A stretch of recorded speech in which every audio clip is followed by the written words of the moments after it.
ငါမရှိရင်မဖြစ်ဘူးလို့ဘယ်တော့မှမတွေးနဲ့ငါမရှိလဲဖြစ်ကိုဖြစ်တယ်ဟုတ်ပြီလား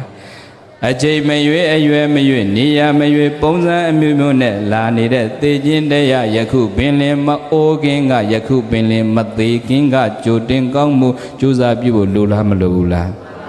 ဟုတ်ကုသိုလ်လုပ်တယ်ဆိုတာတန်ត្រာအတွက်အထုပ်ထုတ်တာပဲဒီပစ္စည်းဝတ္ထုအထုပ်ဆိုတာသိရင်အကုန်ထားခဲ့ရတာဆိုတော့ငါလည်းတနည်းဆိုတာမမေ့နဲ့ပရိသတ်ရဲ့မေဇုနာသိခြင်းတရားကဥပါဟတောအမျက်မပြတ်နှိမ့်ဆက်၍နေတာအချိန်မြင့်သိနိုင်တဲ့အရွယ်မရွေးသိနိုင်တဲ့ပုံစံမျိုးမျိုးနဲ့သိနိုင်တဲ့ဆိုတာဆင်ခြင်ပြီးတော့ယခုပင်လင်မသေးခင်ကကြိုတင်ကောင်းမှုကြိုးစားပြုဖို့လိုလားမလိုဘူးလားဆိုကြည့်ပါအဘယ်တရားလောကအားထင်ရှားနှိမ့်ဆက်နေပါသနည်းသိခြင်းတရားလောကအား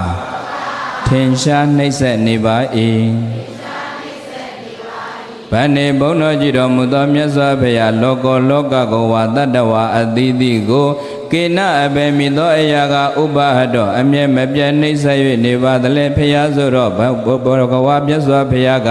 ဘောဒေဝဗုဒ္ဓဩနတလောကောလောကကိုဝါတတ္တဝါအသီးသီးကိုမေဇုနာသေခြင်းတရားကဥပါဟတောအမြဲမပြတ်နှိမ့်ဆက်၍နေရရဲ့လို့ဘဂဝါဘုန်းတော်၆ပါးသခင်ဘုရားရှင်ကိုယ်တော်မြတ်ကြီးသည်အဝေါစာကရုဏာရှိတာပညာအပြင်ကောင်းစွာမသွေမိန်ကြတော်မူခဲ့ပါပေတည်း